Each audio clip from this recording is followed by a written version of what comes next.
আমার কথা নিয়ে। আমার বাবা মানে আমার বাবার তো মা ছিল না, মানে বাবার যখন 10 বছর বয়সে তখনই ওনার মা মারা যায়। তো আমার দাদুরা যখন ভারতবর্ষ স্বাধীন হয়, মানে 1947 সালে, আগে এই নদিয়া জেলাতেই থাকতো, মানে একটু নদিয়া জেলা না, মানে তখন বোধহয় কুষ্টিয়া, অবিভক্ত কুষ্টিয়া জেলায় থাকতো।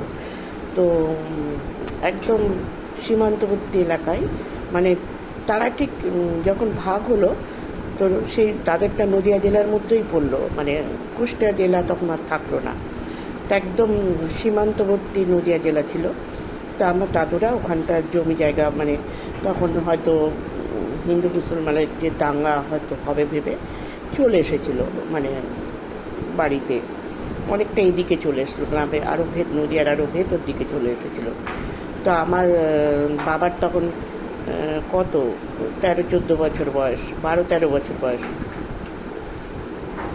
বাবা একটা দোকানে, মুদিখানার দোকানে, একটা মুসলিম মুদিখানার দোকানে কাজ করতো। কারণ দাদুদের অবস্থা তো খুবই খারাপ ছিল, কোনো রকমে ফেরি করতো দাদু, আমার দাদু তো মনোহারি জিনিস ফেরি করতো। এইভাবেই তাদের সংসারে এতগুলো ছেলে মেয়ে, 4 ভাই 1 বোন, বিধবা পিসি ছিল। তো সব পুরোনো দাদু একা চালাতে পারতো না।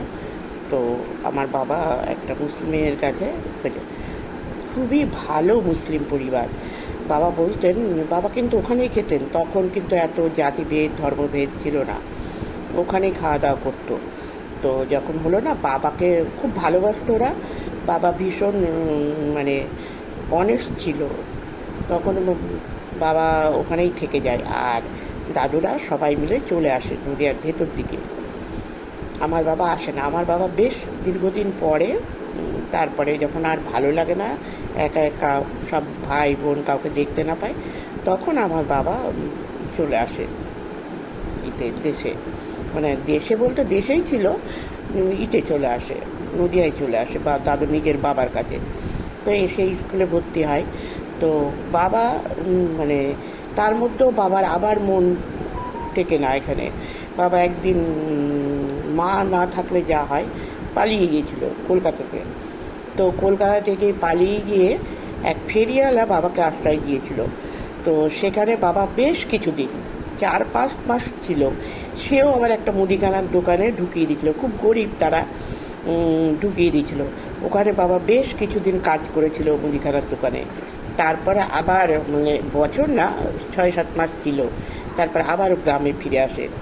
এসে তখন বাবা 9-এ পড়তো। এসে বা দাদুর কাছে টাকা চাই, যে আমাকে কিছু টাকা দাও, আমি ব্যবসা করব। তখন আমার বাবা দাদু টাকা দেয়। প্রথম যে মূলধন আমার দাদুই দিয়েছিল, যত সম্ভব ওটা 400 কত টাকা দাদুকে মূলধন দিয়েছিল। সেটা কিন্তু আজকালকার যুগে প্রায় 4 লাখের সমান। তো সেই টাকাটা নিয়ে বাবা ব্যবসা শুরু করে, পাটের ব্যবসা।